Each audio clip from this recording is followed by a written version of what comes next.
ফুটন্ত জল থেকে জ্বলন্ত উনুনে পশ্চিমবঙ্গের মানুষ আজকে ঝাঁপ দিয়েছে, যেটা ত্রিপুরার মানুষ বিগত 8 বছর ধরে আমরা সহ্য করছি। ত্রিপুরায় সরকার গঠনের আগে তারা প্রতিশ্রুতি দিয়েছিল যে ছাত্রীদের বিনামূল্যে তারা শিক্ষাদানের ব্যবস্থা করবে। বিদ্যাজ্যোতি প্রকল্পের মাধ্যমে সরকারি শিক্ষাকে উঠিয়ে দেওয়ার একটা তারা নকশা তৈরি করেছে। এর মাধ্যমে সরকারি শিক্ষার পরিবর্তে সরকারি শিক্ষার ব্যবস্থার পরিবর্তন করে বেতন দিয়ে শিক্ষা ব্যবস্থা গ্রহণ করতে। বামপন্থীদের সরকার থাকতে যে মেডিকেল পড়াশোনা করবার জন্য 7 লক্ষ টাকা খরচা হতো, এখন সেটা দাঁড়িয়েছে 70 লক্ষ টাকা। পশ্চিমবঙ্গ রাজ্য কমিটির এই দুদিনের মিটিং আলোচনা কমরেডরা বলছিলেন যে পশ্চিমবঙ্গে 2015 সালের পর থেকে ছাত্র সংসদ নির্বাচন হয় না, এমনকি বিজেপি প্রচার করছে ছাত্র সংসদ নির্বাচন করবে, কিন্তু আমাদের রাজ্যে এই যে 2018 পর থেকে ছাত্র সংসদ নির্বাচন বন্ধ। এত বছর ধরে 8 বছর হয়ে গেছে বিজেপি সরকার প্রতিষ্ঠিত হয়েছে, শেষ ছাত্র সংসদ নির্বাচন হয়েছিল 2017 সালে।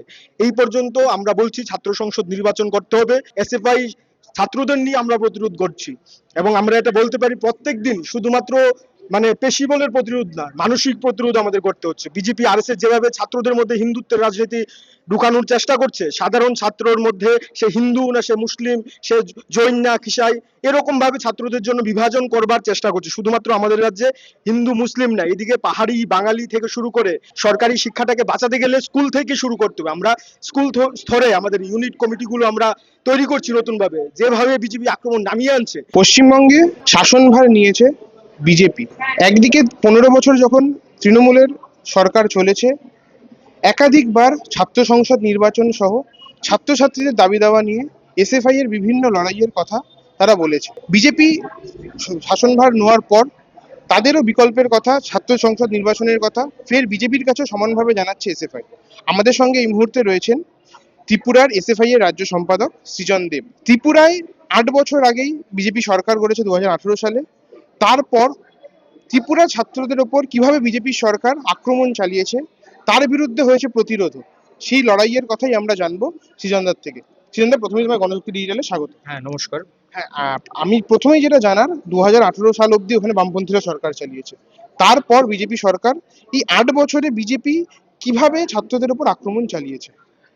দেখুন, প্রথমে যেটা বলবো যে পশ্চিমবঙ্গে বিজেপির সরকার প্রতিষ্ঠিত হওয়া মানে এই রাজ্যের মানুষ বিজেপিকে, তৃণমূলকে সরিয়ে বিজেপির সরকার প্রতিষ্ঠিত করেছে, এবং যেটাকে সোজা ভাষায় বা সরলীকরণ করলে বলতে হয় যে এই যে ফুটন্ত জল থেকে জ্বলন্ত উনুনে পশ্চিমবঙ্গের মানুষ আজকে ঝাঁপ দিয়েছে, যেটা ত্রিপুরার মানুষ বিগত 8 বছর ধরে আমরা সহ্য করছি। আমি শুধুমাত্র এখানে এসএফআই বা শিক্ষা নিয়ে বলতে চাইছি না। এই যে 2018 সালে বিজেপি প্রতিষ্ঠিত হয়েছে, প্রতিষ্ঠিত হওয়ার আগে তারা যে প্রতিশ্রুতি দিয়েছিল যে বছরে 50,000 বছরে 50,000 চাকরি দেবে, এখন বর্তমানে দেখা যাচ্ছে আমাদের রাজ্যে 50,000 সরকারি শূন্যপদ রয়ে গেছে। ওখানে যুবকরা চাকরির জন্য প্রত্যেক দিন কোনো না কোনো দপ্তরের সামনে গিয়ে ধর্ণা দিতে হচ্ছে, বসতে হচ্ছে, এবং বেকাররা, শিক্ষিত যুবক যুবতীরা চাকরির জন্য বহিরাজ্যে পাড়ি দিচ্ছে। এমনকি পশ্চিমবঙ্গ, আমাদের ত্রিপুরার বহু অসংখ্য ছাত্র যুবক যারা শিক্ষিত তারা এখানে কাজের খোঁজে আসছে।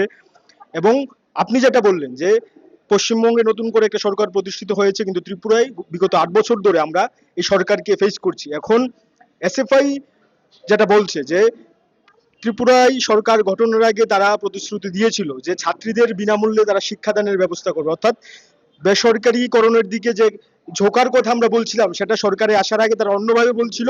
এখন বলছে ছাত্রীদের বিনামূল্যে শিক্ষাদানের বিপরীতে গিয়ে তারা বলছে বিদ্যাজ্যোতি প্রকল্প, আপনারা হয়তো বা কেউ কেউ শুনবেন, বিদ্যাজ্যোতি প্রকল্পের মাধ্যমে সরকারি শিক্ষাকে উঠিয়ে দেওয়ার একটা তারা নকশা তৈরি করেছে। এর মাধ্যমে সরকারি শিক্ষার পরিবর্তে সরকারি শিক্ষার ব্যবস্থার পরিবর্তন করে বেতন দিয়ে শিক্ষা ব্যবস্থা গ্রহণ করতে হচ্ছে। সরকার যেভাবে বেসরকারিকরণের মধ্য দিয়ে সাধারণ যারা গরিব খেটে খাওয়া মানুষরা আছে যাদের নিয়ে এসএফআই কাজ করছে তাদের থেকে সরকারি শিক্ষার সুযোগটা এভাবে কেড়ে নিচ্ছে। এরপর আমাদের রাজ্যে যেভাবে এই যে মেডিকেল কলেজ করবে বলেছিল পাহাড়ি এলাকায়, অর্থাৎ এডিসি এলাকায়, বিজেপি বলেছিল একটা মেডিকেল কলেজ আমাদের রাজ্যে আছে, যেটা বামপন্থী সরকার তখন করেছিল।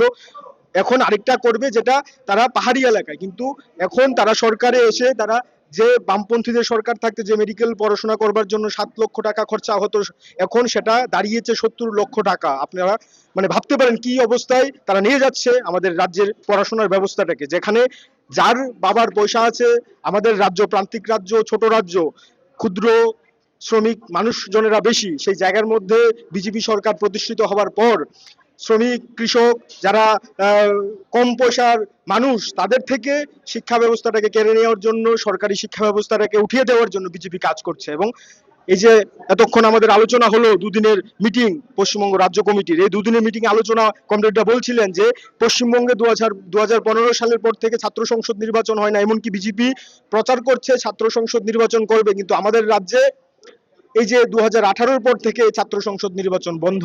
এত বছর ধরে 8 বছর হয়ে গেছে বিজেপি সরকার প্রতিষ্ঠিত হয়েছে, শেষ ছাত্র সংসদ নির্বাচন হয়েছিল 2017 সালে। এই পর্যন্ত আমরা বলছি ছাত্র সংসদ নির্বাচন করতে হবে, কিন্তু তারা ছাত্র সংসদ নির্বাচন করতে পারছে না।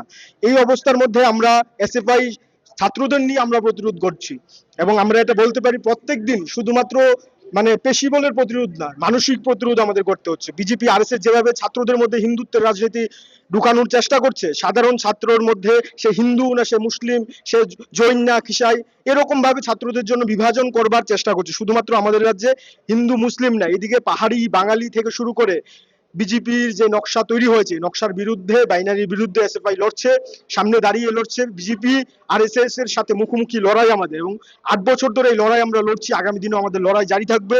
এবং যেটা বলতে চাই আপনাকে, পশ্চিমবঙ্গে এই যে বিজেপি সরকার প্রতিষ্ঠিত হয়েছে, ত্রিপুরার মতো একই কায়দায় পশ্চিমবঙ্গের বিজেপি আর ত্রিপুরার বিজেপি তো আলাদা হতে পারে না, একই রকম কালচার, একই রকম রীতিনীতি তাদের মধ্যে রচিত হবে। এবং এটা আপনারা ধীরে ধীরে আরো বুঝতে পারবেন যে কি একটা সরকার পশ্চিমবঙ্গে প্রতিষ্ঠিত হয়েছে, এবং সেই সরকারের বিরুদ্ধে শুধু ছাত্রদের একত্রিত করলে হবে না, সাধারণ মানুষ থেকে শুরু করে ছাত্র, যুব, সব ধরনের মানুষকে ঐক্যবদ্ধ করে আমরা ত্রিপুরার মানুষরা যেভাবে লড়াই সংগ্রাম করছি, পশ্চিমবঙ্গের মানুষকেও এভাবে একজোট হয়ে বিজেপির বিরুদ্ধে মাঠে নামতে হবে।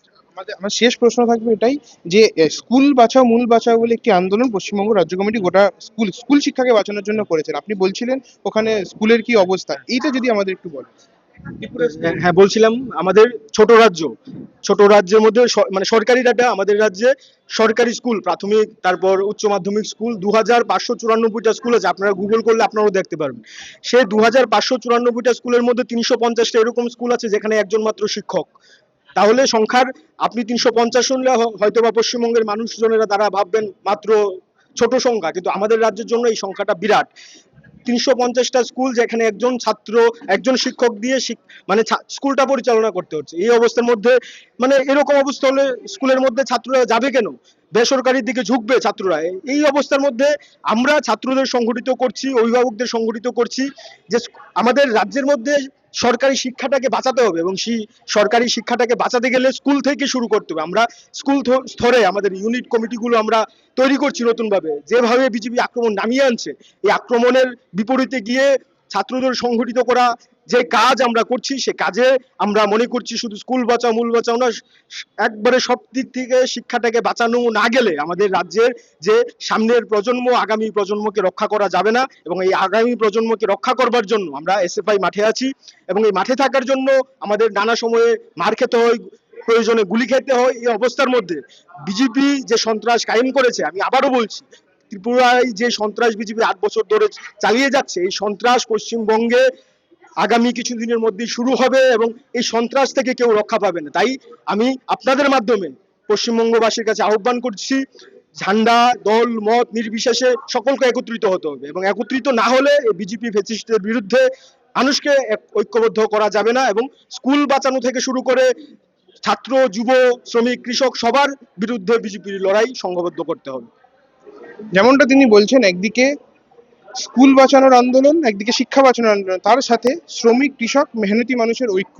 এই ঐক্যই নয়া ফ্যাসিবাদী যে বিজেপি শক্তি, সেই বিজেপি শক্তিকে প্রতিহত করবে। আরো খবরের জন্য চোখ রাখুন গণশক্তি ডিজিটালে। এই ভিডিওটিকে লাইক করুন, আপনার গুরুত্বপূর্ণ মতামত কমেন্টের মাধ্যমে আমাদের জানান, এবং আমাদের চ্যানেলের ভিডিও সবার আগে দেখার জন্য ইউটিউবে গণশক্তিকে সাবস্ক্রাইব করুন, ফেসবুকে ফলো করুন, এবং শেয়ার করুন আপনার পরিচিতদের মধ্যে। আমাদের চ্যানেলে আপলোড হওয়া ভিডিও নোটিফিকেশন পেতে বেল আইকনটি ক্লিক করতে ভুলবেন না।